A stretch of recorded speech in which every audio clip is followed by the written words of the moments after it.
Hello everyone and welcome to our channel. Today we are going to start another topic of the chapter aggregate demand, and the name of the topic is investment and its type.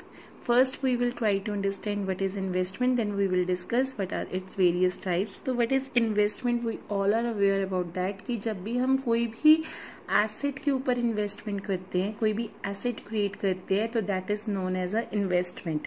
तो investment it refers to expenditure. It refers to expenditure incurred on creation of capital assets. तो जो भी हम expenditure करते हैं ताकि हम अपने कैपिटल एसेट्स लाइक अगर हम बात करते हैं बिल्डिंग, मशीन, इक्विपमेंट्स, फर्नीचर, तो जब हम इसके ऊपर इन्वेस्टमेंट कर रहे हैं like we are doing the expenditure on the machine, we are doing expenditure on the raw material, तो that means we are doing the investment in our business. तो यहाँ पे what is investment, it refers to expenditure incurred on the creation of the capital asset and these expenditures may be on the assets like machinery, building, equipments, raw material, जिससे क्या होता है किसी भी country की जो प्रोडक्टिव कैपेसिटी है वो क्या कर जाती है, इंक्रीज कर जाती है. Clear? It refers to the expenditure on the creation of the capital assets like raw material, building, machinery, equipment, etc. and it lead to the increment in the productive capacity of an economy. Clear? जब हम बात करते हैं investment की, वो हमने definition clear कर ली. Now what are the types of the investment? There are two types of the investment. What is one is induced investment and second one is autonomous investment.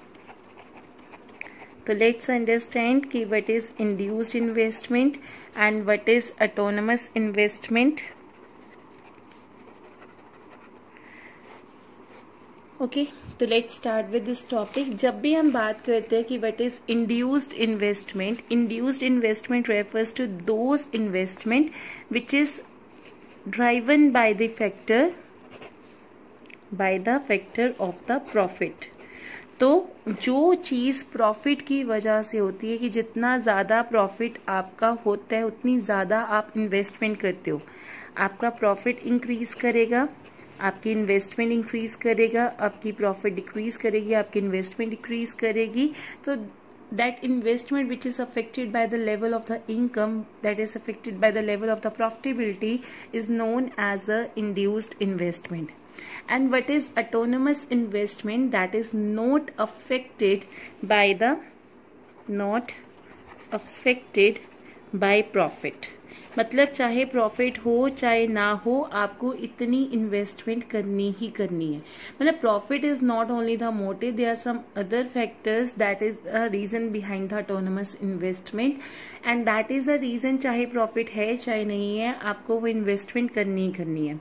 And it is done by the, अगर हम बात करते हैं ये कौन करते हैं, it is done by the government sector, क्योंकि the main motive of the government is to provide the services to the society, doing the social welfare for the society, not the profit.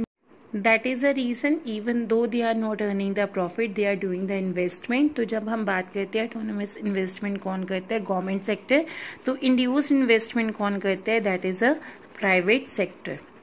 Then private sector को अगर profit होता है तो then they do the investment. अगर profit नहीं होता है तो वो इन्वेस्टमेंट क्या करते हैं, नहीं करते हैं.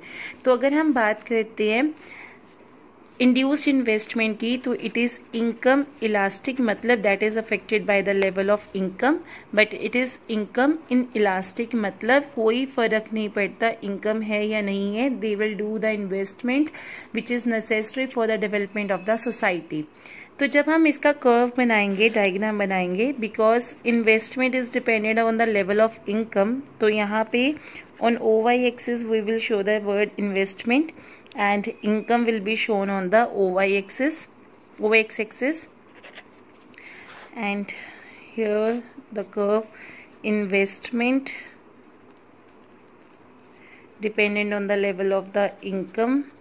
तो यहाँ पे जब हम बात करते हैं कि हम OY एक्सिस पे ज़्यादातर वो डिटर्मिनेंट शो करते हैं which is dependent variable, and OX पे हम क्या शो करते हैं, जो इंडिपेंडेंट वेरिएबल होता है, जिसके ऊपर कोई चीज डिपेंडेंट होती है।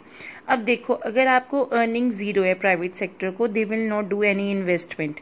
तो यहाँ पे जब हम बात करते हैं प्राइवेट सेक्टर की, because earning is 0 then investment is 0, if earning is increasing investment is increasing.